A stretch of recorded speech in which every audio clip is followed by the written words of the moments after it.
Está no ar o primeiro episódio do podcast Diálogos da Educação, um programa de áudio e vídeo do SINDIUPS que traz entrevistas sobre temas atuais de interesse dos trabalhadores e trabalhadoras da educação do Espírito Santo.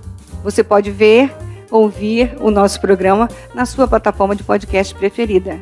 Neste episódio de estreia, você pode acompanhar entrevistas que fizemos com especialistas que participaram do 5º Encontro Estadual de Aposentados e Aposentadas do SINDIUPS. Esse encontro aconteceu entre os dias 30 de agosto e 1º de setembro, no SESC, em Guarapari. Estreando, conversamos com o médico Drauzio Varela, cientista e escritor, que falou sobre os caminhos para um envelhecimento saudável.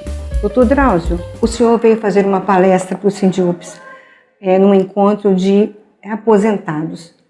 Qual é a mensagem que o senhor vai falar para esses 1.500 professoras e professores que estão aqui hoje? Olha, a faixa da população brasileira que mais cresce hoje é essa que está acima dos 60 anos. Nós estamos envelhecendo como população. Infelizmente, envelhecendo mal. Os brasileiros chegam, mulheres e homens, chegam aos 60 anos. Quando chegam aos 60 anos, 50% têm pressão alta.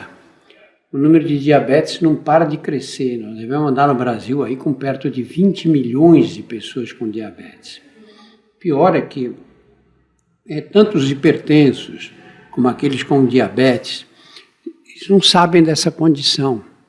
Então nós temos um grande número de pessoas andando pelas ruas aí com essas doenças, que são doenças que podem provocar problemas a longo prazo e sem saber, sem ter consciência dessa condição.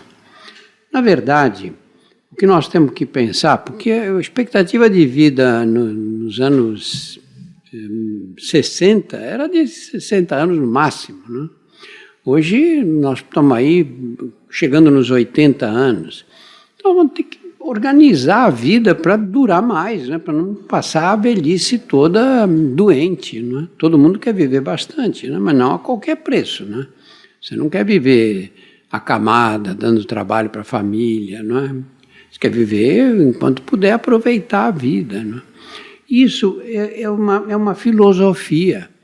Porque o que se dizia para essa geração, quando eles eram crianças? Você usava a palavra sexagenário. Lembra dessa palavra? Lembro.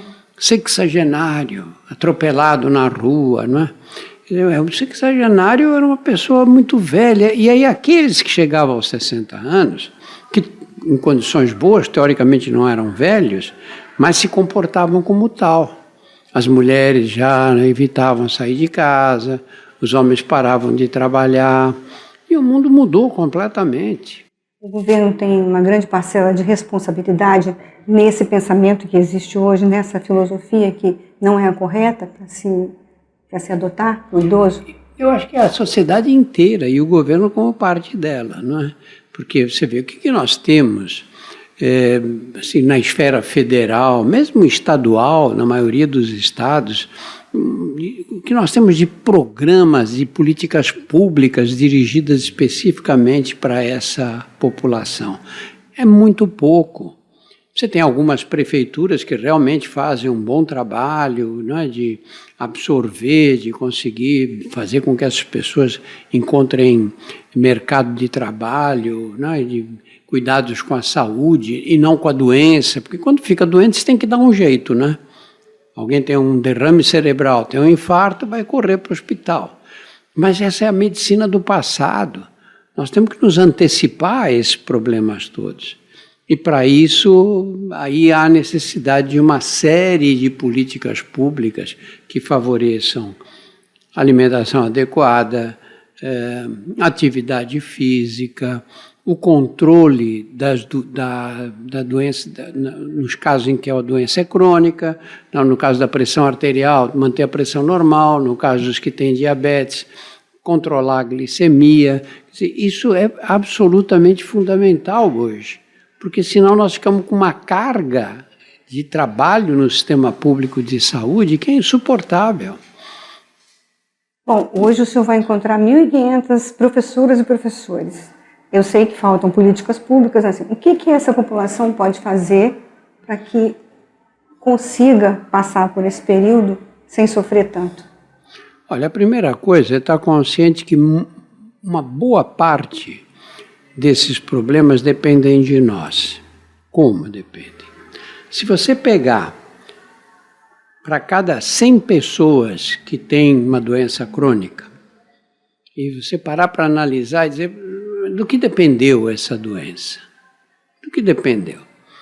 30%, a grosso modo, dependem de fatores sociais e econômicos.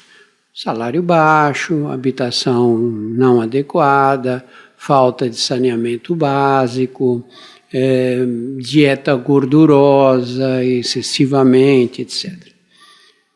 A dieta não, desculpa. Mas o resto depende do quê? Depende, você mora numa casa que não tem saneamento, não tem saneamento. Isso que não vai resolver não é você, é o poder público, né? 30% das doenças vem daí. 50% vem do estilo de vida. Você fuma, você bebe mais do que devia, você não faz exercício de jeito nenhum, come alimentos muito gordurosos, come mais do que precisava, ganha peso. Metade das doenças depende da gente.